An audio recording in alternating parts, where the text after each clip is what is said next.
In yesterday's video, we looked at some of the offensive principles the Denver Nuggets instilled in Game 1. So today, we're going to look at their defense and how they managed to limit the Miami Heat. It's interesting what they did tactically against Jimmy Butler and against the rest of the team, and how they limited Miami from getting to the free throw line. The Heat shot a record only 2 free throws in an NBA Finals game. We've not seen that since 1983 when the Lakers only shot 5.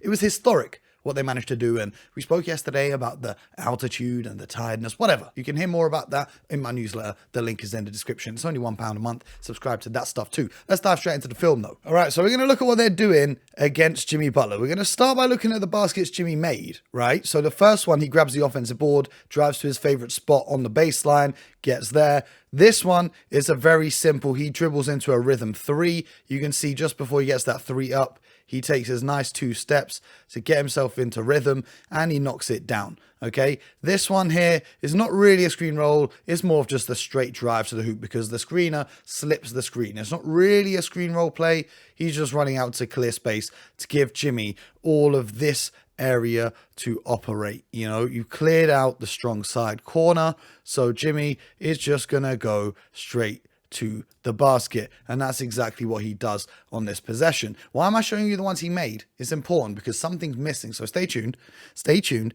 This one is an off-ball cut. You can see that he gets the screen, the back screen from Strus, gets to the hoop and puts it back in. Here we go again. Bam Adebayo puts the shot. Jimmy gets the tip in. Now, what I find very interesting about all these plays, here we go. Jimmy Butler in transition, just another simple off-ball cut. And we're just showing all the makes from Jimmy Butler, okay? Because he had a very disappointing game for the man they call Playoff Jimmy. I don't think if any other superstar in the NBA had a game like that, they would be getting absolutely slaughtered in the media. But shout out to Playoff Jimmy. His mystique has earned him that right to not do that. When we look at the shots he made, though, when we look at the types of shots in particular that he made, he finished with 13 points of 6 of 14 shooting, and out of the points he scored, he had 2 of them that came off offensive rebounds. He had 1 pull-up 3 in rhythm, he had 1 drive to the basket, and he had 2 off-ball cuts. Notice that none of the baskets he made came out of a pick and roll. Him and Bam Adebayo. You think if you're playing against the Denver Nuggets, who's their weak spots on defense? Murray, Jokic. Let's attack them in a screen roll. And this is what Denver did to counteract that. You're going to see, first of all, that Murray is never guarding Jimmy Butler on these possessions. They've got Michael Porter Jr. guarding him. And Michael Porter Jr., he's not known as the best defender. He has improved massively from what he was before. But he is 6'10", and some would say he's closer to 7 foot. He's got the length. So what the Denver Nuggets are doing here is when Bam Adebayo sets the screen, you're going to have Nikola Jokic right here dropped all the way down, giving this space to Jimmy Butler. Bam Adebayo set the screen on Michael Porter Jr. And as this unfolds, you're going to see Nikola Jokic drop even further. His feet are inside the paint now, and Michael Porter Jr. is fighting through the screen. And he does a great job of that because he manages to come off, and as Jimmy Butler takes his traditional mid-range pull-up, Michael Porter Jr. has the length to get up there and block the shot. So they're playing a deep drop coverage. You're going to see another example of this here. This time it's Aaron Gordon matched up with Jimmy Butler. They're going to bring Cody Zeller up to set the screen and get Nikola Jokic involved in the screening action. So they come up, they set the screen. Jokic, once again, he's right by the paint. He's got 1 foot in the paint here. He's giving Jimmy Butler the space. Aaron Gordon is fighting through the screen to recover past to Jimmy Butler. He does a great job of that, gets his hand up enough to bother the shot and force the miss. We're going to see another example here. We've got the rookie guarding Jimmy Butler. This should be barbecue chicken. You've got Cody Zeller coming up to set the screen. Once again, getting Jokic involved in the screen roll action. Jokic is once again dropping deep. Look at all the space he's giving Jimmy. The Miami Heat are being told by the Denver Nuggets, we're going to live with Jimmy Butler shooting mid-range pull-up 3s all day long. If you look at what the defender does, the defender goes under the screen as he fights through, and he manages to get a hand up enough once again to contest and force the miss. If you're the Miami Heat, you want Jimmy Butler settling for those 3-pointers. In this scenario, Jamal Murray's guarding him, but they quickly get what they try. Jamal Murray thinks they're going to get Michael Porter Jr. switched onto him. No one switches. And once again, Jokic has dropped deep. His feet are right by the paint, giving Jimmy Butler all the space in the world to shoot his shot. Right now, he's off rhythm. He's missed a whole bunch of jumpers, and that one clangs off the back of the rim. This is interesting to me because there's a reason they're doing this. We've got another example here, and then I'll tell you the reason. You've got Michael Porter Jr., who's going to try and fight over this screen, and you've got Nikola Jokic, who's going to drop back, and he's just going to stay here deep in the drop, right? Jimmy Butler's got all this space. All this space. I know Eric Spoelstra and his team are going through the film and showing him this, and Michael Porter Jr. over here is coming back to contest Jimmy Butler. He's not even worried about Bam Adebayo. If you're wondering why Bam Adebayo scored so much in that game, it was by design. The Denver Nuggets have decided if Bam scores 20, if Bam scores 30, the Heat are still not going to win. I think Bam took 25 shots, which is a career high. It was by design, because as this play unfolds, Michael Porter Jr. once again gets back and he uses his giant wingspan and his 7-foot frame, almost 7 foot, to contest that shot from Jimmy Butler, which once again misses. So it's very interesting to me that they're going for a deep drop for Jimmy Butler. Even here, he gets the ball and Nikola Jokic is saying, okay, cool, you've got that. I'm not going to come up. I'm going to plant my feet right here. And if you try and drive, I'm just going to take a charge, right? So Jimmy Butler tries to shoot the little shot over the top. That falls a little bit short and they don't make it. So the reason why this is standing out to me, as we see yet another example of Jokic dropped back here, Aaron Gordon's going to fight over to try and get the late contest on Jimmy Butler's shot. He doesn't get there, but Jimmy is still thrown off his rhythm enough that he's not going to make it. The reason this is so interesting to me is when you have a player like Jimmy Butler and you have Nikola Jokic dropping back into the paint and inviting the shot, knowing that Aaron Gordon is going to fight around to get a hand up and contest, you're saying, okay, cool. Either Jimmy's going to shoot a long-range shot or he's going to make this little pocket pass to Bam Adebayo through the gap. And we're going to live with Bam Adebayo shooting from the mid-range. And that's exactly what happens here. Bam Adebayo doesn't get that one to go. So when we look at what the Miami Heat have done against Jimmy Butler, they've dropped deep with Jokic. The reason they've done that is they've said, we'll live with him shooting. Why do they want him to shoot?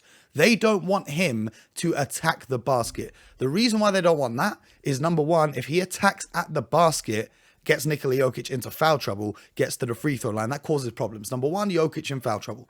Number two, when Jimmy Butler gets to the free throw line, that's where he gets his rhythm. I've spoken about rhythm in the last few clips. He gets his rhythm at the free throw line. It also slows the game down from the Miami Heat. And that's when you'll hear Eric Spoelstra barking instructions at his team, telling them what defense to set up. Are we going to switch to the zone? Are you going to stay man? Or what's coming next on offense? So that's why they want to limit the Heat getting to the free throw line. It was all by design. We got to give credit to the Denver Nuggets. They say, oh, the Heat just weren't aggressive enough.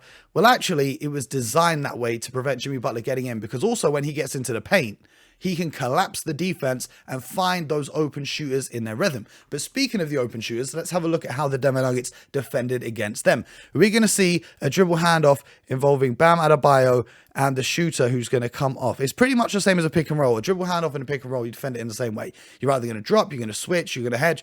In this one, though, instead of Nikola Jokic being back here like he would be against Jimmy Butler, he's actually come up to get the ball out of the hands of the shooter so that they can't pull up from three and shoot the three-point shot. They're going to live once again with Bam Adebayo cutting to the basket. So Jokic gets up, gets the ball out of the hands of the shooter. KCP steps up, vertical contest because he's got his feet planted.